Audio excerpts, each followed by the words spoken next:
चलिए health care के एक ऐसे पहलू की बात करते हैं जिस पर अक्सर ध्यान नहीं जाता, लेकिन शायद जो सबसे ज्यादा मायने रखता है। आज हम मरीजों को सम्मान देने की इसी कला को समझेंगे। सोचिए जरा, जब कोई अस्पताल जाता है तो सबसे अहम पल कौन सा होता है? क्या वो डॉक्टर से मिलना है या आप टेस्ट के रिजल्ट्स? असल में ये कुछ और ही है। ये वो पल हैं जिस पर शायद हमारा ध्यान भी नहीं जाता। वो पहली मुलाकात, वो पहली बातचीत। तो सब कुछ यहीं से शुरू होता है, पहली मुलाकात से। कह सकते हैं कि असल इलाज की शुरुआत तो यहीं से होती है। फ्रंट ऑफिस का स्टाफ सिर्फ अपॉइंटमेंट बुक करने या बिल बनाने के लिए नहीं होता। असल में वो मरीज के पूरे सफर का माहौल तय करते हैं। उनकी एक मुस्कान से भरोसा बन सकता है और उनकी शांत आवाज मरीज की घबराहट को कम करके एक सुरक्षित महसूस करा सकती है। अच्छा, तो इस सम्मान भरी देखभाल के दिल में ना एक बहुत जरूरी फर्क है समझने वाला। सिंपैथी यानी सहानुभूति और एम्पैथी यानी समानुभूति के बीच का फर्क। तो इन दोनों में फर्क क्या है? देखिए, सिंपैथी मतलब बस दिलासा देने वाले कुछ शब्द कहना, जो कई बार असल मुद्दे को छोटा कर देते हैं या टाल देते हैं। वहीं एम्पैथी का मतलब है कि आप सामने वाले की भावना को पहचानें, उसे मानें और फिर आगे बढ़ने का कोई रास्ता सुझाएं। जरा बिलिंग डेस्क वाली सिचुएशन सोचिए। एक सिंपैथी वाला जवाब होगा, नियम तो नियम है, अगला, बात खत्म। लेकिन एक एम्पैथी वाला जवाब कैसा होगा? मैं समझ सकता हूं कि यह परेशानी वाली बात है। चलिए देखते हैं कि हम क्या कर सकते हैं। इससे तनाव कम होता है और एक हल निकलने की उम्मीद बनती है। या चलिए इमरजेंसी रूम का सीन देखते हैं। चिंता मत कीजिए, ऐसा तो होता रहता है। ये कहना मरीज के डर को कम आंकना है। ये है सिंपैथी। इसके बजाय, मैं देख सकता हूं कि आप परेशान हैं। हम अभी आपके वाइटल्स चेक करते हैं और मैं आपको फौरन बताता हूं। ये है एम्पैथी। ये सिर्फ शब्द नहीं है, ये एक्शन है जो भरोसा दिलाता है। अब मान लीजिए ब्लड टेस्ट हो रहा है। हिम्मत रखो, बच्चों की तरह मत करो, ये सुनना किसी को भी अच्छा नहीं लगेगा। लेकिन एम्पैथी वाला जवाब कैसा होगा? सुई से डर लगना आम बात है, हम ये बैठकर करेंगे। अगर आपको चक्कर जैसा लगे तो मुझे बताइएगा, मेरा ध्यान आप पर ही है। ये डर को सही ठहराता है और सुरक्षा का एहसास भी देता है। तो सवाल यह है कि इस एम्पैथी को असल जिंदगी में कैसे अपनाएं? और अच्छी बात यह है कि इसके लिए कुछ आसान से तरीके हैं। चलिए एक एम्पैथेटिक टूलकिट पर नजर डालते हैं, जिसमें सम्मान से देखभाल करने के 3 आसान से फ्रेमवर्क हैं। ये 3 बड़े आसान से फ्रेमवर्क्स हैं जिन्हें याद रखना भी सिंपल है।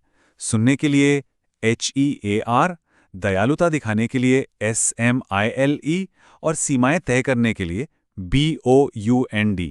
ये तीनों ही मरीजों की सम्मानजनक देखभाल की नींव हैं। सबसे पहले है HEAR फ्रेमवर्क। इसमें H का मतलब है हेयर, यानी मरीज की बात को बिना बीच में टोके सुनना। E यानी आई कॉन्टैक्ट, जिससे लगता है कि आपका पूरा ध्यान उनकी तरफ है। A यानी एक्नॉलेज, उनकी भावनाओं को समझना और मानना, जैसे कि कहना, मैं समझ सकता हूं कि आपके लिए कितना मुश्किल है। और R यानी रिपीट बैक, उनकी बात दोहराना ताकि कोई गलतफहमी ना हो। इन 4 कदमों से मरीज को महसूस होता है कि उन्हें सच में सुना गया है।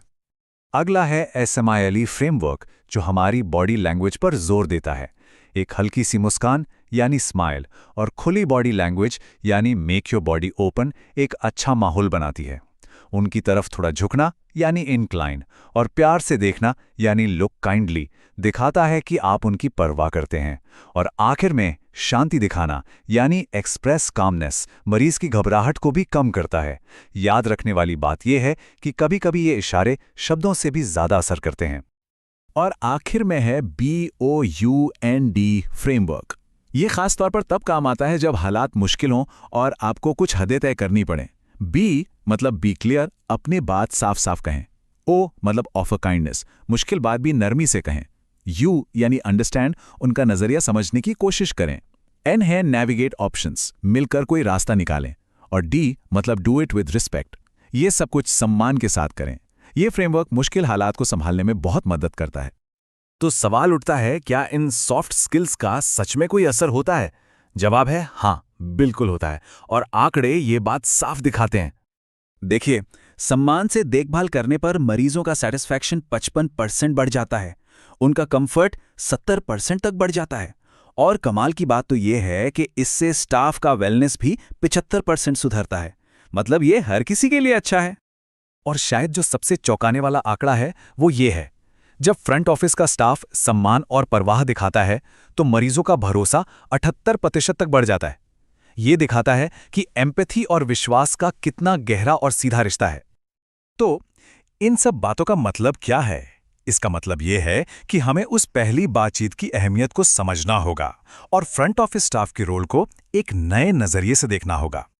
तो सीधी सी बात यह है कि फ्रंट ऑफिस का काम सिर्फ फाइलें संभालने या एडमिन का काम नहीं है। यह असल में इलाज, आराम और भरोसे की तरफ पहला दरवाजा है।